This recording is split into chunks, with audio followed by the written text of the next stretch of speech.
नमस्कार, कार्यक्रममा स्वागत छ। म विष्णु बसौला। चीनबाट सुरु भएको कोरोना भाइरस विश्वव्यापी बनेको छ। नेपालमा पनि संक्रमितको संख्या दिनानुदिन बढ्दै गएको छ। हिजो कपिलवस्तुमा 2 जनामा फेरि पनि कोरोना भाइरसको संक्रमण देखियो र कुल संक्रमितको संख्या देशभित्र 101 पुगेको छ र विभिन्न जिल्लामा संक्रमितको संख्या बढ्ने क्रम जारी छ। अहिलेसम्म अस्पतालबाट निको भएर फर्किनेको संख्या पनि बढ्दै गएको छ र संक्रमितको संख्या पनि बढ्दै गएको छ। देशभरि आइसोलेसनमा 133 जना रहनु भएको छ। क्वारेन्टिनमा 17,372 व्यक्ति रहनु भएको छ र लकडाउन पछिको 1.5 महिनाको अवधिमा पीसीआर विधिबाट जम्मा 14,511 व्यक्तिको मात्रै परीक्षण सकिएको छ। आरडीटी विधिबाट 54,093 जनाको परीक्षण सकिएको छ।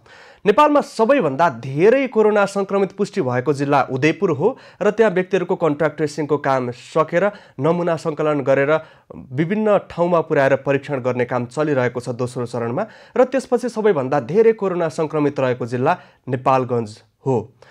बाँकीको नेपालगञ्जमा 23 जना व्यक्तिमा कोरोना भाइरसको संक्रमण देखा परेको थियो। प्रदेश नम्बर 5 को नेपालगञ्जमा 23 जना, कपिलवस्तुमा 2 जना र रूपन्देहीमा 1 जना व्यक्तिमा कोरोना भाइरसको संक्रमण देखा परेको छ र संक्रमितसँग सम्पर्कमा भएका व्यक्तिहरूको खोजी कार्य अगाडि बढेको छ। प्रदेश नम्बर 1 को समग्र स्थितिको जानकारी लिन्छौँ। हामीसँग सम्पर्कमा हुनुहुन्छ प्रदेश नम्बर 5 का सामाजिक विकास मन्त्री सुदर्शन बराल। मन्त्रीज्यू, यहाँलाई स्वागत छ। हजुर, धन्यवाद। मन्त्रीज्यू, अब लकडाउन भएको पनि 1.5 महिना बितिसकेको छ। प्रदेश नम्बर 5 मा त भर्खरै मात्र संक्रमितको संख्या देखिन थालेको छ कि चेक जाँचमा हामीले ढिलाइ गरेका थियौँ? होइन, हामीले यसभन्दा अगाडि पनि शङ्कास्पद व्यक्तिहरूलाई चाहिँ चेक जाँच गर्ने, उहाँहरूको टेस्ट गर्ने प्रक्रिया हामीले अगाडि बढाएकै थियौँ।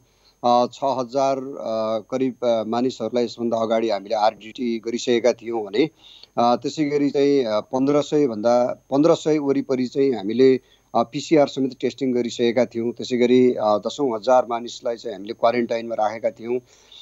यति गर्दाखेरिसम्म चाहिँ हाम्रोमा केस देखा परिसकेको थिएन। तर पछिल्लो चरणमा हामीले जुन शङ्का गर्दै आएका थियौँ कि हाम्रो प्रदेशको 6वटा जिल्लाको 408 किलोमिटर लामो जुन सिमाना छ भारतसँग जोडिएको, त्यो सीमा क्षेत्रबाट भारत हुँदै चाहिँ त्यो सीमा क्षेत्रबाट चाहिँ सङ्क्रमितहरू आउन सक्छन् र त्यसले हामीलाई कहीँ न कहीँ समस्या पार्न सक्छ भन्ने हामीले अनुमान गर्दै आएका थियौँ र त्यही अन्तर्गत हामीले सीमा क्षेत्रतर्फको चाहिँ चेक जाँचलाई, त्यहाँबाट आउने मानिसहरूको टेस्टिङलाई चाहिँ बढाएका थियौँ। त्यही क्रममा नै यति सङ्क्रमितहरू फेला पर्नु भएको हो।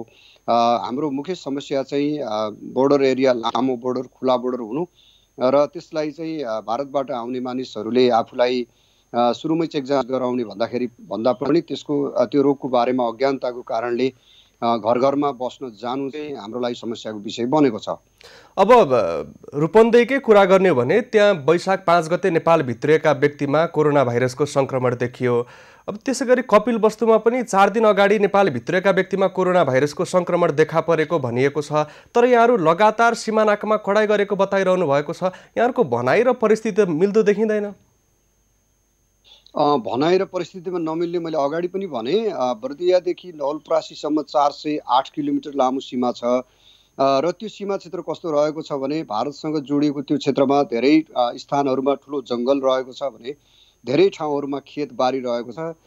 स्थानीय जनसमुदायहरूको घर यतापट्टि खेत चाहिँ भारतमा अथवा घर चाहिँ भारतमा खेत चाहिँ नेपालमा भएका धेरै त्यस्ता ठाउँहरू छन् जसलाई सर्भिलेन्स गर्न नसकिने प्रकारका चाहिँ पैदल रुटहरू छन् र हामीले त्यो सबैलाई पनि चेक जाँच गर्नका लागि हामीले जुन प्रयत्न गऱ्यौँ, हाम्रो तर्फबाट जुन सुरक्षाकर्मीहरू मोबिलाइज भएका छन्, त्यसको बावजुद पनि यी ठाउँहरूमा राति दिन विभिन्न समयहरू पारेर चाहिँ लुकीछिपी गरी चाहिँ आउने क्रम रहेको छ। त्यसो भएको हुनाले हामीलाई अलिकति व्यावहारिक कठिनाइ भएको हो। यसका बावजुद चाहिँ स्थानीय सरकारहरूले, स्थानीय जनसमुदायले जुन प्रकारको सतर्कता अपनाउनु भएको छ, निगरानी बढाउनु भएको छ, त्यसबाट चाहिँ फेरि यस्ता लुकीछिपी आएका मानिसहरूलाई पनि भेटाउन र उहाँहरूलाई परीक्षणको दायरामा ल्याउन सम्भव भएको छ। जुन तपाईँले बताउनु भयो कपिलवस्तु र रूपन्देहीको केसमा चाहिँ स्थानीय जनसमुदायहरूले नै उहाँहरू लुकीछिपी आएको अवस्थामा समातेर क्वारेन्टाइनमा बुझाउनु भएको हो, जसलाई चाहिँ हामीले टेस्ट गरेर चाहिँ सङ्क्रमितको रूपमा फेला पार्न सक्यौँ। सीमा नाकाको व्यवस्था प्रभावकारी देखिएन भन्ने त एउटा उदाहरणै हो नि मन्त्रीज्यू। र साथसाथै यहाँहरूले स्थानीय तहलाई पनि विदेशबाट आएका भारतबाट आएका व्यक्तिहरूको नियमन गर्नको लागि निगरानी गर्नको लागि जिम्मेवारी दिनुभएको छ। उहाँहरूको भूमिका कतिको प्रभावकारी छ? स्थानीय सरकारले खास गरिकन सीमा क्षेत्रमा निकै सक्रियतापूर्वक नै काम गरेको छ र त्यही कारणले नै यो रूपन्देही र कपिलवस्तु केस चाहिँ फेला पार्न सम्भव भएको हो। त्यस्तै गरी बाँके बर्दियामा पनि स्थानीय जनसमुदायले स्थानीय सरकारको तर्फबाट कडाइपूर्वक चाहिँ चेक जाँच भएको छ, क्वारेन्टाइनहरू निर्माण भएको छ र स्थानीय समुदायलाई मोबिलाइज गर्ने काम भएको छ। यसका बावजुद पनि जुन मैले अगाडि व्यवहारिक कठिनाइहरू राखेको छु त्यो कारणले मान्छेहरू चाहिँ छिर्ने क्रम चाहिँ रहिरहेको छ। अब 1.5 महिनाको अवधिमा चेक जाँच पनि खासै धेरै व्यक्तिमा हुन सकिरहेको छैन कि यहाँहरूसँग पर्याप्त स्वास्थ्य सामग्रीको अभाव छ अझै पनि? केही दिन अगाडिसम्म चाहिँ हामीलाई यो ल्याबका लागि आवश्यक पर्ने हामीसँग 3वटा ल्याब छन् प्रदेशमा। प्रदेश जनस्वास्थ्य प्रयोगशालाको भैरवामा, राप्ती स्वास्थ्य विज्ञान प्रतिष्ठान दाङ घोराईमा, त्यसै गरी भेरी अस्पताल नेपालगञ्जमा रहेका छन्। यसमा यो 3वटा ल्याबमा केही सामग्रीहरू अभाव रहेको अवस्था थियो, तर अहिले चाहिँ ती सामग्रीहरू परिपूर्ति भइसकेका छन्। सामग्रीकै चाहिँ हामीलाई अभाव छैन। तर जुन WHO को प्रोटोकल छ त्यो ट्राभल हिस्ट्री भएको र कन्ट्याक्ट हिस्ट्री भएकाहरूलाई टेस्ट गर्ने, त्यो अनुसार चाहिँ हामीले अगाडि बढाउँदै गइरहेका छौँ। अहिले कति जति व्यक्तिको दैनिक परीक्षण भइरहेको छ र अब यहाँहरूले स्वास्थ्य सामग्री भएको बताइरहँदा अब दैनिक कति जति व्यक्तिको परीक्षण गर्न सम्भव हुन्छ प्रदेशमा? अहिले चाहिँ हामीले हालसम्म चाहिँ 1784 जनाको चाहिँ हिजो साँझ 5 बजेसम्म रिपोर्ट नै आइसकेको स्थिति छ। हामीले यति चेक जाँच गरेका छौँ भने अब हिजोदेखि नै जुन नेपालगञ्जको र कपिलवस्तुको चाहिँ पोजिटिभ केसहरू छन् तिनीहरूको कन्ट्याक्ट हिस्ट्री तयार गर्ने काम भइरहेको छ। कपिलवस्तुको चाहिँ सङ्क्रमण भएको बिरामीलाई चाहिँ हामीले अहिले अस्पताल ल्याउँदैछौँ। उहाँ बाटैमा हुनुहुन्छ। उहाँहरूलाई अस्पताल भर्ना गरिसकेपछि उहाँहरूसँग चाहिँ डाइरेक्ट एक्सपोजरमा आएका मानिसहरूको चाहिँ हामीले हिस्ट्री लिनेछौँ। उहाँहरूको हिस्ट्री लिएर हामीले त्यसलाई ट्र्याक गर्न अगाडि बढाउनेछौँ भने हाम्रो 3वटा ल्याबमा गरेर हामीले दैनिक 400 देखि 500-600 सम्म चाहिँ टेस्ट गर्न सकिने हामीसँग क्यापेसिटी छ र हामीले यसलाई चाहिँ फुल क्यापेसिटीमा चाहिँ सञ्चालन गर्दैछौँ। स्वास्थ्य कर्मीहरूको पर्याप्तता कति छ र यहाँहरूले निर्माण गर्नुभएका आइसोलेसन क्वारेन्टिनहरूमा चाहिँ प्रभावकारी संयन्त्रहरूको स्थापना के कति छ र त्यहाँ शैय्या लगायतको विश्व स्वास्थ्य सङ्गठनले तोकेको मापदण्ड पुरा गर्नका लागि यहाँहरूले सहजै व्यवस्था मिलाइरहनु भएको छ कि अझै पनि केही कठिनाइ छ? अहिलेसम्म चाहिँ हामीले जुन यो कोभिड-19 को समस्या खडा भइसकेपछि हाम्रो प्रदेश सरकारको तर्फबाट हामीले प्रदेशका 4 स्थानमा चाहिँ कोभिड-19 कै चाहिँ डेडिकेटेड हस्पिटल निर्माण गरेका छौँ। रूपन्देहीको भैरवा भीम अस्पताल, त्यसै गरी लुम्बिनी प्रादेशिक अस्पतालको चाहिँ धाउ कारखानामा, त्यसै गरी दाङको बेलझुन्डीमा र नेपालगञ्जको चाहिँ सुशील कोइराला क्यान्सर अस्पताललाई हामीले कोभिड-19 डेडिकेटेड हस्पिटल बनाएका छौँ। त्यसमा चाहिँ 230 भन्दा माथि बेड रहेको छ र यी सबै चाहिँ वेल इक्विप बेड छन् र हामीसँग चाहिँ 25वटा चाहिँ आइसियु रहेका छन्, 12वटा भेन्टिलेटर छन्। त्यसो भएको हुनाले अहिले चाहिँ हामीलाई यी केसहरू म्यानेज गर्न गाह्रो छैन र अहिलेसम्म जुन 26 जना सङ्क्रमित आउनु भएको छ ती 26 जना नै चाहिँ कुनै चाहिँ सपोर्टिङ चाहिँ मेडिसिन सपोर्ट दिनु नपर्ने प्रकारका एसिम्प्टोमेटिक आएको कारणले अहिले हामीलाई केस म्यानेज गर्न गाह्रो छैन। तर यदि क्रिटिकल केयरमा जाने भए पनि क्रिटिकल केयरका लागि पनि हामीसँग अहिलेको लागि चाहिँ पूर्वाधार छ। तर हामी केमा सचेत छौँ भने यो प्रदेशका लागि यो 26वटा केस नै फाइनल केस होइन। यी केसहरू लगातार बढ्न सक्छन् र भोलि क्रिटिकल केयरमा जाने बिरामीहरू पनि आउन सक्छन्। जस्तो कि अहिलेकै सुशील कोइराला क्यान्सर अस्पतालमा एकजना सङ्क्रमित चाहिँ गर्भवती महिला हुनुहुन्छ।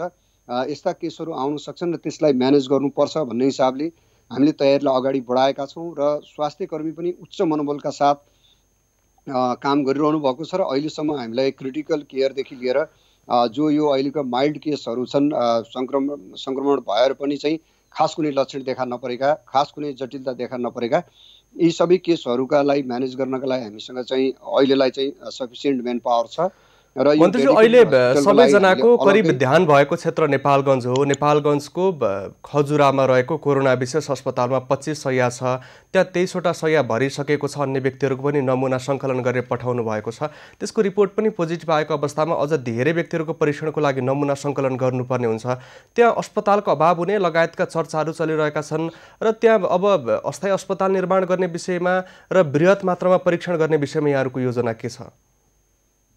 पहिलो कुरा चाहिँ सुशील कोइराला क्यान्सर अस्पतालको चाहिँ जति बेड छन् त्यो चाहिँ अहिले चाहिँ जेनरल बेडको कुरा तपाईँले गर्नुभयो। त्यसबाहेक हामीसँग त्यहाँ चाहिँ 8वटा आइसियु भेन्टिलेटर सहितको आइसियु बेडहरू पनि छ, त्यसलाई पनि हामीले प्रयोग गर्न सक्छौँ। सँगै चाहिँ हामीले त्यही अस्पतालको तल्लो फ्लोरमा रहेको चाहिँ रुमहरू जो छ त्यस वार्डहरू त्यसलाई पनि चाहिँ बेडहरू थप्ने गरी हामीले 50 देखि 60 बेड क्यापेसिटीमा लाने गरी चाहिँ हाम्रो तयारी गएको छ। त्यसै गरी चाहिँ त्यहाँ नजिकै रहेको अर्को चाहिँ यो लायन्सले सञ्चालन गरेको डेन्टल हस्पिटल जुन छ त्यसलाई पनि नेपालगञ्ज उपमहानगरपालिकाले चाहिँ कोभिड-19 हस्पिटलको रूपमा तयार गरेको छ। अहिले नै हामीले त्यहाँ चाहिँ 25 बेड इस्टाब्लिस गर्न सक्छौँ भने नेपाल आर्मीसँग रहेको 50 बेडको अस्पताल पनि हामीले खाली गर्ने योजना बनाएका छौँ। त्यसै गरी नेपाल प्रहरीको हस्पिटल पनि छ। त्यसो भएको हुनाले त्यहाँ कुनै केस आउँदाखेरि चाहिँ बिरामी बाहिर लैजानु पर्ने अवस्था छैन। नेपालगञ्ज मेडिकल कलेजले पनि कयौँ केसहरू म्यानेज गर्न सक्ने क्यापेसिटी राख्छ। त्यस भएको हुनाले त्यो बेडको हामीलाई कुनै समस्या हुँदैन। म तपाईँको यो टेलिभिजन मार्फत पनि राख्न चाहन्छु कि हामीसँग पर्याप्त चाहिँ बेडहरू छन् र उपचारबाट कोही वञ्चित हुँदैन। जहाँसम्म चाहिँ हामीले कन्ट्याक्ट ट्रेसिङलाई बढाउने कुरा हो, हामीले ट्राभल हिस्ट्री ल्याउने र कन्ट्याक्ट हिस्ट्रीलाई चाहिँ अनुसारको चाहिँ त्यसको टेस्टिङ गर्ने, स्याम्पल कलेक्सन गर्ने काम चाहिँ तीव्र रूपमा हिजैदेखि अगाडि बढेको छ। WHO सहित हाम्रो समग्र टोली स्थानीय सरकारको समन्वयमा चाहिँ यो काम अगाडि बढिरहेको हुनाले जति मान्छेहरू चाहिँ यो कन्ट्याक्ट हिस्ट्रीसित जोडिएका रहन्छन् ती सबैलाई चाहिँ हामीले टेस्ट गर्नेछौँ। यदि नेपालगञ्जको मन्त्रीज्यूले परीक्षण गर्ने त बताइरहनु भएको छ। अब सङ्क्रमितको सङ्ख्या भेटिँदै गएको छ। 3वटा प्रादेशिक ल्याबलाई पूर्ण क्षमतामा सञ्चालन गर्दा पनि 600 व्यक्तिको मात्रै परीक्षण गर्न सक्ने यहाँले बताइरहनु भएको छ। के 600 व्यक्तिको मात्रै दैनिक परीक्षण पर्याप्त छ त? अहिले हामीले चाहिँ अहिले चाहिँ ट्राभल हिस्ट्रीकै आधारमा गर्ने हो र यदि चाहिँ 600 भन्दा बढी गर्नुपर्ने भयो भने पनि हामीले चाहिँ राष्ट्रिय जनस्वास्थ्य प्रयोगशाला वा हाम्रो प्रदेशको नजिकमा रहेका चाहिँ नेपालको यो चाहिँ चितवनको चाहिँ प्रयोगशाला अथवा चाहिँ गण्डकी प्रदेशको प्रयोगशाला वा अरू कुनै पनि प्रयोगशाला चाहिँ प्रयोग गर्न सकिने अवस्था छ। अरू प्रदेशको पनि हाम्रो ल्याबहरूमा टेस्ट हुन्छ भने हाम्रो ल्याब आवश्यक पर्यो भने चाहिँ अन्यत्र पनि हुन्छ। राष्ट्रिय जनस्वास्थ्य प्रयोगशालाले पनि चाहिँ जति स्याम्पल गए पनि टेस्ट गर्न सक्ने क्षमता उसले राख्छ। त्यसो भएको हुनाले कति क्षमतामा चाहिँ टेस्ट हुन्छ भन्ने कुरा त्यति धेरै चाहिँ समस्याको विषय होइन। हामीले चाहिँ सङ्क्रमण भएका मानिसहरूसँग डाइरेक्ट एक्सपोजर भएका त्यो कन्ट्याक्ट हिस्ट्री भएका मान्छेहरूलाई पत्ता लगाउने र उनीहरूको स्याम्पल कलेक्सन गर्ने हो। यहीँनिर अलिकति स्पष्ट हुन चाहे, यहाँले ट्राभल हिस्ट्रीमा मात्रै बढी जोड दिइरहनु भएको छ। अब सङ्क्रमित नेपाल प्रवेश गरेको लामो समयपछि र नेपाल प्रवेश गरेको केही दिनपछि त्यस प्रदेश नम्बर 5 मा सङ्क्रमण देखिँदै गएको छ। लकडाउन भएको 1.5 महिनापछि मात्र सङ्क्रमितको पहिचान हुन थालिरहेको छ। अब त यो सङ्क्रमितसँग सम्पर्कमा भएका व्यक्तिहरूको मात्रै परीक्षण गरेर त सम्भव हुने देखिँदैन। विदेशबाट आउनुभएका अन्य व्यक्तिहरूको पनि परीक्षण गर्नुपर्ने आवश्यकता देखिन्छ। यसको लागि यहाँहरूको योजना के छ? होइन, हामीले त्यही अनुसार नै तयार गरेका छौँ। भारत र तेस्रो मुलुकबाट विभिन्न हिसाबले लकडाउन पछाडि नेपाल प्रवेश गर्नुभएका मान्छेहरूको हामीले चाहिँ रेकर्ड उतारिरहेका छौँ। पहिलो लटमा चाहिँ हामीले यसरी कन्ट्याक्ट हिस्ट्रीमा रहेका मान्छेहरूलाई नै टेस्ट गर्नेछौँ। त्यसै गरी चाहिँ बोर्डर एरियामा खट्ने सुरक्षाकर्मीहरू, यस्तो केस म्यानेज गरिरहनु भएका स्वास्थ्य कर्मीहरू, त्यसै गरी चाहिँ विभिन्न देशहरूबाट आउनुभएका मान्छेहरूको पनि हामीले रेकर्ड उतारेका छौँ र ती सबैको टेस्ट गर्ने हिसाबले हामी अगाडि बढेका छौँ। पहिलो नम्बरमा चाहिँ हामीले यो जोसँग चाहिँ कन्ट्याक्ट हिस्ट्री छ त्यो कन्ट्याक्ट हिस्ट्रीलाई नै सुदर्शन बराल प्रदेश नम्बर 5 सामाजिक विकास मन्त्री सम्पर्कमा हुनुहुन्छ। मन्त्री, म यहाँलाई सुन्दैछु। हामी संवादलाई नै निरन्तरता दिन सक्छौँ। अब अन्य व्यक्तिहरूको पनि परीक्षणको लागि तयारी त गरिरहनु भएको छ, तर यहाँकै प्रदेशको रोल्पामा स्वास्थ्य सामग्रीको अभावले क्वारेन्टिनमा बसेका व्यक्तिहरूलाई 1 हप्तामा नै सामान्य तापक्रम नापेर घर फर्काउन थालिएको छ। त्यहाँ किन स्वास्थ्य सामग्री पुग्न सकिरहेको छैन र त्यहाँ पुर्याउने व्यवस्था के गरिँदैछ? रोल्पा वा अर्घाखाँची वा प्युठानका विभिन्न ठाउँहरूमा हामीले स्वास्थ्य सामग्रीको अभावले होइन, यहाँ चाहिँ नेपालको एक ठाउँबाट अर्को ठाउँमा गएकालाई नै क्वारेन्टाइनमा राख्ने र फेरि त्यसलाई टेस्ट गर्नुपर्छ भन्ने आएको हुनाले एक ठाउँबाट अर्को ठाउँमा हिँड्दैमा चाहिँ त्यसलाई चाहिँ आरडिटी वा चाहिँ पिसिआर टेस्ट गर्नु जरुरी छैन। जसको कन्ट्याक्ट हिस्ट्री म्याच हुन्छ त्यस्तो खालकालाई मात्रै चाहिँ हामीले आरडिटी गर्न जरुरी छ भन्ने हिसाबले मन्त्री यसरी कसरी भन्न सकिएला र अब नेपालमा भेटिएका अधिकांश व्यक्तिमा कोरोना भाइरससँग मिल्दोजुल्दो लक्षण देखिएको छैन। यहाँहरूले नै पहिचान गर्नुभएका व्यक्तिमा पनि धेरै व्यक्तिमा कोरोनासँग मिल्दोजुल्दो एउटा पनि लक्षण छैन र विदेशबाट आउनुभएका व्यक्तिहरूमा कोरोना सङ्क्रमणै छैन भनेर कसरी भन्न सकिएला र त्यहाँका नागरिकहरूले परीक्षण गर्नुपर्छ भनेर राखिएको माग कसरी नाजायज होला र? होइन, तपाईँलाई मैले के बुझाउन सकिनँ भने हामीले रोल्पा वा अन्यत्र ठाउँमा क्वारेन्टाइनमा रहेकालाई विदेशबाट आएकालाई चाहिँ टेस्ट नगरिकन पठाएका छैनौँ। रोल्पा, प्युठान र अर्घाखाँची लगायत केही जिल्लाहरूमा मुलुकका प्रभावशाली नेताहरूले चाहिँ देशकै एक ठाउँबाट अर्को ठाउँमा लाँदाखेरि उहाँहरूले लानु भएको बसमा लैजानु भएको हुनाले नेपालभित्रैका मान्छे एक ठाउँबाट अर्को ठाउँमा गएकै कारणले चाहिँ आरडिटी गर्न जरुरी छैन भनेर उहाँहरूलाई पठाएको हो। भारत वा तेस्रो मुलुकबाट आएर क्वारेन्टाइनमा बसेका मानिसहरूलाई चाहिँ हामीले सामान्य टेम्परेचर मात्रै नापेर पठाएका छैनौँ। उहाँहरूलाई चाहिँ आरडिटी नै गरिन्छ र आवश्यक पऱ्यो भने पिसिआर नै गरिन्छ। तर एक ठाउँमा काम गरिरहेको मजदुरलाई वा किसानलाई अर्को ठाउँमा जाँदा क्वारेन्टाइनमा राख्ने र त्यसलाई पनि आरडिटी वा पिसिआर गर्नुपर्छ भन्दा यो चाहिँ अहिलेको रिसोर्सले नभ्याउने भएको हुनाले जस्तो अर्घाखाँची लगायत कतिपय जिल्लामा त भारतको क्वारेन्टाइनमा बसेर आएर नेपालमा चाहिँ आरडिटी गरेर पठाइसकेका मान्छेलाई पनि फेरि आरडिटी गर्नुपर्छ भन्ने सम्मका तर्कहरू प्रमुख जिल्ला अधिकारीजीहरूले गर्नुभयो। त्यो सम्भव छैन। जसरी चाहिँ अहिले केन्द्रीय संसदका सांसदहरूलाई चाहिँ पिसिआर गरिराखेको छ यस्तो। मन्त्री, यहाँलाई म रोकेर एउटा विषयको ध्यान आकर्षण गराउन चाहे। झापामा नेपाल प्रवेश गरेका 47 दिनपछि व्यक्तिमा कोरोना भाइरसको सङ्क्रमण देखियो र आरडिटी विधिबाट परीक्षण गर्दा लगातार रिपोर्ट नेगेटिभ आएका व्यक्तिको नेपालभित्रै पिसिआर विधिबाट परीक्षण गर्दा उनको रिपोर्ट पोजिटिभ आयो र यहाँहरूको होला रिसोर्सले नधान्ने अवस्था होला, तर परीक्षण गर्न आवश्यकता भएको कुरा त जायज हो नि? मैले अगाडि नै भने भारतबाट आउनेहरूको चेक जाँच गर्न जरुरी छ। मैले खालि यति मात्रै भने कि नेपालमै बसिरहेका तर एक ठाउँबाट अर्को ठाउँमा गएका बागलुङ वा गुल्मी वा चाहिँ दोलखामा चाहिँ हाइड्रो पावरमा काम गरेर रोल्पा फर्केका वा प्युठान फर्केका मानिसलाई गर्न जरुरी छैन। जसको चाहिँ ट्राभल हिस्ट्री चाहिँ कन्ट्याक्टसित मिल्छ त्यसलाई चाहिँ गर्न जरुरी छ। त्यसलाई गर्ने नै भनेका छौँ हामीले। खालि चाहिँ एक ठाउँबाट अर्को ठाउँमा गयो भन्दैमा हिँडेकै आधारमा आरडिटी गर्न अहिले सम्भव छैन, त्यो जरुरी पनि छैन भन्ने कुरालाई चाहिँ। मन्त्रीजी, अब हामी अर्को प्रसङ्गमा प्रवेश गरौँ। अब प्रदेश नम्बर 5 को खुल्ला सीमा भारतसँग जोडिएको छ, लामो किलोमिटर धेरै किलोमिटर जोडिएको छ र ठाउँ ठाउँमा अहिले नेपालीहरू नेपाल प्रवेश गर्न आउने क्रममा व्यक्तिहरू अलपत्र पर्नु भएको खबर आइरहेको छ। दुई दिन अगाडि रूपन्देहीमा आएका व्यक्तिको अझै व्यवस्थापन हुन सकिरहेको जानकारी छैन र यसरी सीमा क्षेत्रमा आएका नेपालीहरूलाई नेपालभित्र ल्याउने विषयमा वा उतै भारततर्फ नै राख्ने विषयमा प्रदेश सरकारले कसरी समन्वय गरिरहेको छ र रणनीति के छ? पहिलो कुरा चाहिँ भारतबाट आउने मानिसहरूका बारेमा चाहिँ सङ्घीय सरकारले यसको बारेमा आवश्यक नीति बनाउन जरुरी छ र हामीले प्रदेशको तर्फबाट चाहिँ के नीति तय गरेका छौँ भने बोर्डरमा आइपुगेका नेपालीहरूलाई हामीले बोर्डरमै क्वारेन्टाइन गर्ने, उहाँहरूको आरडिटी गर्ने र जहाँ उहाँहरू जाने हो त्यहाँको सम्बन्धित स्थानीय सरकारले हामीले क्वारेन्टाइनमा राख्न सक्छौँ, चेक जाँच गर्न सक्छौँ, उहाँहरूलाई राख्न सम्भव छ भन्ने सम्बन्धित स्थानीय तह तयार भएको अवस्थामा सम्बन्धित जिल्लाको प्रमुख जिल्ला अधिकारीसँगको समन्वयमा त्यस्ता मान्छेहरूलाई सम्भव भएसम्म हामीले बोर्डरमै 14 दिन अथवा 21 दिन क्वारेन्टाइन राख्छौँ र सम्बन्धित पालिकामा पठाउने गरी चाहिँ हामीले नीति तय गरेका छौँ। अब भारततर्फ त व्यवस्थापन नभएका व्यक्तिहरू सीमा नाकामा आएर रोकिनु भएको छ। कपिलवस्तुको सीमा नाकामा धेरै व्यक्तिहरू हुनुहुन्छ। सीमा नाकामा आएर बस्नुभएका व्यक्तिहरूलाई नेपाल प्रवेश गराएर नेपालभित्रको स्थानीय तहको क्वारेन्टिनमा राख्न सक्ने व्यवस्थाको विषयमा प्रदेश सरकारको कुनै योजना छ? हामीले बोर्डर एरियामा चाहिँ क्वारेन्टाइनहरू निर्माण गरिरहेका छौँ तर तपाईँले भने जस्तै चाहिँ नेपाल प्रवेश गर्न पाइन्छ भनेर भारतबाट ठुलो सङ्ख्यामा चाहिँ मानिसहरू बोर्डरमा आइरहने अवस्थालाई मध्यनजर गर्दै जुन पालिकामा उहाँहरू जानुहुने हो, तराईका वा पहाडको जुन जिल्लाको जुन पालिकामा जानुहुन्छ मुख्य रूपमा चाहिँ क्वारेन्टाइन त्यो ठाउँमा गर्नुपर्ने हुन्छ।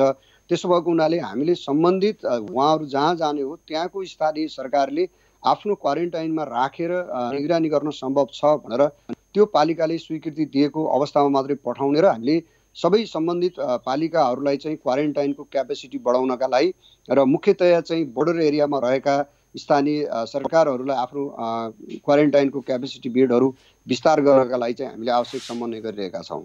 मन्त्रीजी, अब प्रदेश लकडाउनको अवस्थामा छ, देशै लकडाउनको अवस्थामा छ। सरकारले केही उद्योगहरू सञ्चालन गर्नको लागि परिपत्र गरिरहेको अवस्था छ, खुल्ला गर्नका लागि भनिरहेको अवस्था छ। प्रदेश नम्बर 5 मा सङ्क्रमितको सङ्ख्या थपिँदो अवस्थामा छ। यो अवस्थामा सरकारले तय गरेका उद्योगहरू सञ्चालन गर्न सकिने, सरकारले गरेको परिपत्रलाई कार्यान्वयन गर्न सकिने अवस्था छ प्रदेश नम्बर 5 मा? हामीले यसको बारेमा चाहिँ केही अस्ति मात्रै चाहिँ सिसिएमसीको मिटिङबाट चर्चा गरेका छौँ। त्यस कारणले चाहिँ जहाँ जहाँ यो समस्याहरू देखा परेको छैन अथवा जहाँ सहज ढङ्गले म्यानेज गर्न सकिन्छ ती ठाउँहरूमा जुन उद्योग सञ्चालन गरिन्छ त्यहाँको त्यो उद्योगभित्र काम गर्ने कर्मचारी मजदुरहरूलाई चाहिँ क्वारेन्टाइनको रूपमा रहने गरी भित्र बाहिरको आवजात नबढाउने गरी, त्यसै गरी कृषि क्षेत्रको उत्पादनका कामहरूलाई अगाडि बढाउने गरी र स्थानीय तहमा सञ्चालन हुने कतिपय विकास निर्माणका परियोजनाहरूलाई पनि धेरै मान्छेको भिडभाड नहुने गरी डिस्टेन्सिङ मेन्टेन गर्ने गरी र एक आपसको चाहिँ आवतजावतलाई चाहिँ कम गर्ने गरी त्यस्ता परियोजनाहरू सञ्चालन गर्ने गरी चाहिँ योजना अगाडि बढाएका छौँ। त्यो अनुसार चाहिँ स्थानीय प्रशासनलाई र स्थानीय सरकारलाई चाहिँ हामीले समन्वय गरिसकेका छौँ। मन्त्रीजी, अब त्यहाँ जुन जुन ठाउँमा सङ्क्रमित भेटिनु भएको छ त्यो ठाउँमा विश्व स्वास्थ्य सङ्गठनको मापदण्ड अनुसार अन्तर्राष्ट्रिय नियमलाई हेर्ने हो भने पनि लामो समय निगरानी गरिरहनु पर्ने अवस्था देखिन्छ। नेपालगञ्जको उपमहानगरपालिकाभित्र नै सङ्क्रमितको सङ्ख्या देखिएको छ। त्यो ठाउँलाई सामान्यकरण गर्ने विषयमा र त्यहाँको निगरानी गरिरहने विषयमा यहाँको दीर्घकालीन रणनीति के छ? हामीले पहिलो कुरा चाहिँ अहिले चाहिँ जति पनि कन्ट्याक्ट हिस्ट्री छ त्यसलाई चाहिँ वाइडली चाहिँ बढाउने र टेस्टलाई अगाडि बढाउने भनेका छौँ। त्यसबाहेक हामीले त्यसको चाहिँ क्याटेगोरी गरेर 1, 2, 3 गरेर हामीले त्यसको चाहिँ सर्कल निर्माण गरेका छौँ। अब सेकेन्ड घेरामा रहनुभएका मान्छेहरू जो हुनुहुन्छ त्यस्ताका लागि चाहिँ आरडिटी गर्ने गरी हामीले अगाडि योजना बनाएका छौँ। त्यसै गरी चाहिँ स्थानीय प्रशासनले बाँकेमा त चाहिँ निषेधाज्ञा जारी नै गरेको छ। त्यसरी मतलब चाहिँ मान्छेहरूको यो भाइरससँगको चाहिँ चेनलाई ब्रेक गर्ने गरी चाहिँ दीर्घकालीन रूपमा अगाडि बढाउने, आवतजावतलाई चाहिँ बढाउने र नाकाहरूलाई अझै कडाइपूर्वक चाहिँ चेक जाँच गर्नेदेखि लिएर भोलि सङ्क्रमितहरूको सङ्ख्या धेरै बढ्ने अवस्थाका लागि चाहिँ स्याम्पल टेस्ट गर्नका लागि ल्याब टेक्निसियनहरूको ट्रेनिङ बढाउने, त्यसै गरी अघि तपाईँले सुरुमा राखे जस्तै अस्पतालहरूको चाहिँ बेड क्यापेसिटी बढाउने र यदि बिरामी चाहिँ निकै क्रिटिकल अवस्थामा जाने स्थिति रह्यो भने त्यसको चाहिँ उपचारको व्यवस्था मिलाउने लगायतका कामहरूलाई चाहिँ हामीले अगाडि बढाएका छौँ। धन्यवाद मन्त्रीज्यू। हुनुहुन्थ्यो प्रदेश नम्बर 5 का सामाजिक विकास मन्त्री सुदर्शन बराल। त्यहाँको पछिल्लो अवस्थाको विषयमा प्रदेश सरकारले गरेको तयारीको विषयमा जानकारी लियौँ। प्रदेश नम्बर 5 मा कोरोना सङ्क्रमितको सङ्ख्या पछिल्लो समय देखिन थालेका छन्। रूपन्देहीमा 1 जना, कपिलवस्तुमा 2 जना र बाँकेमा 23 जना व्यक्तिमा कोरोना भाइरसको सङ्क्रमण देखा परेको छ। सङ्क्रमितसँग सम्पर्कमा आएका व्यक्तिहरूको खोजी कार्य अगाडि बढाइएको छ र उनीहरूको परीक्षण गर्ने काम पनि चलिरहेको छ। प्रदेश नम्बर 5 मा 3 वटा परीक्षण गर्न सक्ने गरी ल्याब स्थापना गरिएको छ। त्यहाँबाट पूर्ण क्षमतामा सञ्चालन गरिँदा 600 व्यक्तिको दैनिक परीक्षण गर्न सम्भव भएको जानकारी आएको छ। केही दिन अगाडि प्रदेश नम्बर 5 मा अत्यावश्यक सामग्रीको अभाव भएको स्वास्थ्य सामग्रीको जानकारी लगातार आइरहेको थियो। तर अत्यावश्यक स्वास्थ्य सामग्रीको अभाव नभएको सामाजिक विकास मन्त्री सुदर्शन बरालबाट जानकारी आएको छ। सीमानाकामा ठूलो सङ्ख्यामा व्यक्तिहरू राख्न सक्ने गरी क्वारेन्टिन निर्माणको काम थालिएको पनि जानकारी प्राप्त भएको छ र नेपालीहरूलाई भारततर्फ नै व्यवस्थापन गरिने र सीमा नाकामा आइपुगेका व्यक्तिहरूको व्यवस्थापनको लागि तयारी गरिएको र उहाँहरूलाई नेपालभित्र ल्याएर भए पनि उचित व्यवस्थापन गर्न सकिने विषयमा पनि बताइएको छ र सङ्क्रमित नभेटिएका ठाउँमा नेपाल सरकारले खोल्नका लागि भनेका उद्योग कारखानाहरू सञ्चालन गर्नका लागि गृह कार्य भइरहेको पनि जानकारी आएको छ र एक तर अर्को तहको बीचमा समन्वय भइरहेको र विदेशबाट आएका व्यक्तिहरूको परीक्षणको लागि प्रदेश सरकारले ठूलो सङ्ख्यामा परीक्षण गर्न सक्ने गरी क्षमता विस्तारको काम अगाडि बढाएको र कोरोना सङ्क्रमितको स्वास्थ्य अवस्था गम्भीर भएको अवस्थामा उपचार गर्न सक्ने गरी पनि अस्पतालहरू निर्माण गरिएको र भेन्टिलेटर जडानको काम धमाधम भइरहेको, आइसियु निर्माणको काम पनि चलिरहेको जानकारी आएको छ। र यद्यपि प्रदेश नम्बर 5 मा समस्या भने नभएका होइनन्। प्रदेश नम्बर 5 मा विभिन्न सीमा नाकाबाट नेपाल छिरेका व्यक्तिहरूमा वैशाख 5 गते नेपाल छिरेका व्यक्तिहरूमा 4 दिन अघि नेपाल छिरेका व्यक्तिहरूमा कोरोना भाइरसको सङ्क्रमण देखा परेको छ र चुनौती पनि थपिएको छ। हामी दाङको पछिल्लो अवस्थाको जानकारी लिन्छौँ। दाङमा पनि कोरोना विशेष अस्पताल बेलझुन्डीमा निर्माण गरिएको छ। त्यसको व्यवस्थापनको विषयमा, दाङमा भइरहेको परीक्षणको विषयमा, दाङको चुनौतीका विषयमा हामी त्यहाँको पछिल्लो अवस्थाको जानकारी लिन चाहन्छौँ। हामी विभिन्न जिल्लाको पछिल्लो अवस्थाको जानकारी लिइरहेका छौँ र हामी बढी केन्द्रित कोरोना सङ्क्रमित जिल्लामा छौँ। दाङबाट हामीले त्यहाँको अवस्थाको जानकारी लिने प्रयास गरिरहेका छौँ। सम्पर्कमा हुनुहुन्छ संवाददाता शरद रेग्मी। शरद रेग्मीसँग सम्पर्कको प्रयास भइरहेको छ। उहाँसँग प्राविधिक परीक्षणको काम भइरहेको छ। दाङमा कोरोना विशेष अस्पताल निर्माण गरिएको छ र दाङबाट पनि नमुना परीक्षण गर्ने काम सुरु गरेको बताइएको छ र त्यहाँ कसरी काम भइरहेको छ, स्वास्थ्य पूर्वाधारको अवस्था कस्तो छ, सीमानाकामा कसरी सजगता अपनाइएको छ, दाङभित्र स्वास्थ्य पूर्वाधार कतिको पर्याप्त छ, स्वास्थ्यसँग सम्बद्ध जनशक्तिको पर्याप्तता कति छ र दाङसँग सीमा जोडिएका जिल्लामा कसरी व्यवस्थापन भइरहेको छ लगायत विषयमा हामीले त्यहाँबाट जानकारी लिने प्रयास गरिरहेका छौँ। बाँकेसँग सीमा जोडिएको जिल्ला हो दाङ र बाँकेमा कोरोना सङ्क्रमितको सङ्ख्या भेटिन थालेसँगै सीमा जोडिएका अन्य जिल्लामा कडाई गरिएको छ र व्यक्तिहरूलाई आफ्नो जिल्ला प्रवेश गराउनु पूर्व स्वास्थ्य चेक जाँच, तापक्रम चेक जाँचदेखि सेनिटाइज गरेर मात्रै जिल्ला प्रवेश गराउने गरिएको जानकारी विभिन्न ठाउँबाट आइरहेको छ। नेपालमा कोरोना सङ्क्रमितको सङ्ख्या बढ्दै गएपछि उच्च सुरक्षा सतर्कता अपनाइएको छ। हामी दाङको पछिल्लो अवस्थाको जानकारी लिन्छौँ। सम्पर्कमा हुनुहुन्छ संवाददाता शरद रेग्मी। शरद, दाङमा अहिले अस्पतालमा स्वास्थ्य पूर्वाधारको पर्याप्तता कति छ, परीक्षणको काम कसरी भइरहेको छ, जानकारी गराउनुहोस्। हजुर विष्णु, खास गरी दाङमा यो पछिल्लो समय कोरोनाका सङ्क्रमितहरू फेला परेका छैनन्, तैपनि छिमेकी जिल्लाहरूमा यसका बिरामीहरू सङ्क्रमितहरू फेला परेपछि दाङलाई उच्च सतर्कताका साथ यहाँ चाहिँ व्यवस्थापन गरिएको छ। दाङ भित्रिने र बाहिरिने सबै नाकाहरूमा कडाइका साथ त्यहाँ चाहिँ स्वास्थ्य परीक्षण सहितको टिम पनि व्यवस्थापन गरिएको छ। त्यसै गरी प्रमुख जिल्ला अधिकारीज्यूले दाङका निजी अस्पतालहरू, सरकारी अस्पताल र निजी अस्पतालहरूमा पनि उनीहरूलाई एकदमै तयारीका अवस्थामा राख्नका लागि पाउनु गर्नुभएको छ। उहाँले आफै गएर अनुगमन पनि गर्नुभएको छ र पछिल्लो समय लकडाउन दाङमा उल्लङ्घन गरेका केही नागरिकहरूलाई स्थानीय प्रहरीले होल्डमै राखेर अथवा चाहिँ करिब 1000 जनालाई होल्डमा राखेर सम्झाइ बुझाइ गरेर छाडेको पनि छ भने अर्कोतिर एकदमै दिनपछि दिन दाङमा उच्च सतर्कता अपनाउने काम भइराखेको छ। यस सम्बन्धमा हामी दाङका प्रमुख जिल्ला अधिकारी गोविन्द प्रसाद रिजालसँग विशेष संवाद गर्दैछौँ। एबी न्युज खबरको यो कोरोना कहर एबी न्युज पहल कार्यक्रमले पनि यसलाई चाहिँ अथवा चाहिँ दाङमा अलिकति त्यसको सिको गर्दै योभन्दा अगाडि उद्योग वाणिज्य सङ्घहरूले पैदल यात्रीहरूलाई खाना पनि खुवाएका थिए। त्यो विषय सकिएपछि अहिले चाहिँ दाङलाई कसरी सुरक्षित गर्ने, दाङ सुरक्षित भयो भने सल्यान, रोल्पा, रुकुम, प्युठान जस्ता जिल्लाहरू जो चाहिँ दाङ भएर जाने नाकाहरू छन् त्यसलाई पनि सुरक्षित गर्न सकिन्छ भनेर दाङमा अति सुरक्षा संवेदनताका साथ अगाडि बढाइएको छ। यसबारेमा हामी दाङका प्रमुख जिल्ला अधिकारीज्यूसँग विशेष संवाद गर्दैछौँ। स्वागत छ प्रमुख जिल्ला अधिकारी यहाँलाई दाङको यो विशेष खबरमा। धन्यवाद। खास गरी दाङले के गर्दैछ तयारी, सुरक्षा सतर्कता कोरोना नियन्त्रणका लागि? अब अहिले मुख्य तयारी भनेको त लकडाउनको पूर्ण रूपमा पालना गराउने नै हो। त्यसको लागि स्थानीय तहहरू र विभिन्न सुरक्षा निकायहरूसँगको समन्वयमा हामीले नागरिकहरूलाई लकडाउनको पूर्ण पालनाको लागि आग्रह गरेका छौँ र उहाँहरूलाई चाहिँ पालना गराउनको लागि नै अतिरिक्त गर्ने कामहरू गरिरहेछौँ।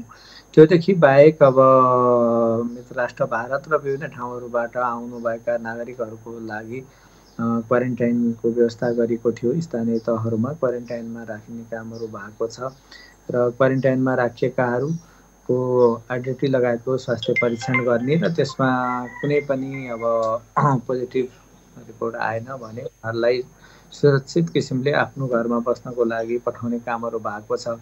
त्यस्तै दाङमा कोरोना विशेष अस्पताल बेलजुन्डीमा झन्डै 100 बेडको कोरोना अस्पताल निर्माण गरिएको छ प्रदेश सरकारको सहयोगमा र आवश्यकता अनुसार त्यही नै हामीले अरू 200 बेडसम्म थप्न सकिन्छ भन्ने अनुमान गरेका छौँ। किनभने यो आयुर्वेद अध्ययन संस्थानको शिक्षण अस्पताल पनि हो र यो पूर्ण रूपमा परिवहन आइसकेको नयाँ भवन भएको हुनाले आवश्यकता पर्यो भने त्यसमा पनि बेड सङ्ख्याहरू थपेर लैजान सकिने किसिमले हामीले तयारी गरिरहेका छौँ।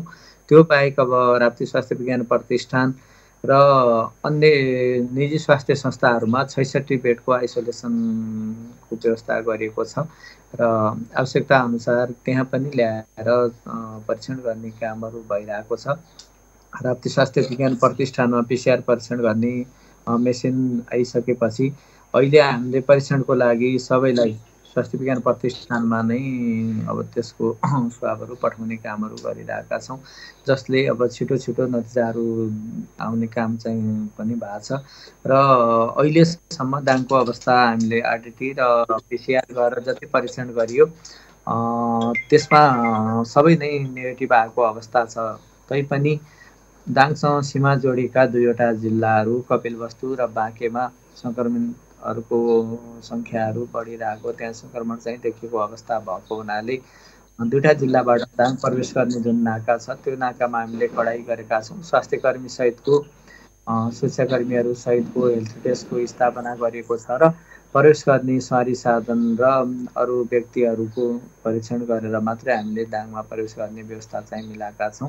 र यसरी हामीले लकडाउनको परिपालना गराउने, क्वारेन्टाइनलाई व्यवस्थापन गर्ने, आइसोलेसनलाई व्यवस्थित बनाएर लैजाने र परीक्षणलाई चाहिँ को दरहरू बढाएर सङ्क्रमणको अवस्था छ छैन भनेर पत्ता लगाउने काम चाहिँ गरिरहेको अवस्था चाहिँ छ र समग्रमा अहिलेसम्मको विश्लेषण गर्दाखेरि दाङको अवस्था चाहिँ सन्तोषजनक छ।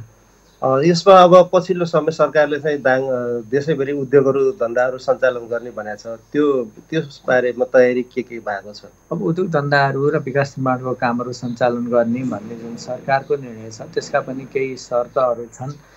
त्यो शर्तहरूको पूर्ण परिपालना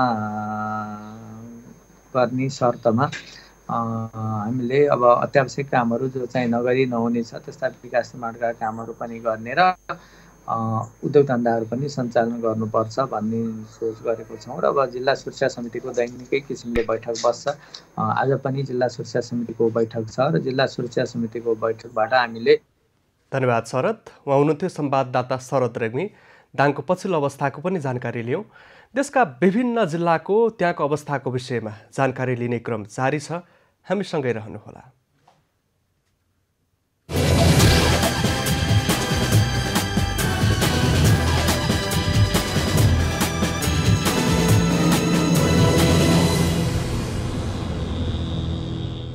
अब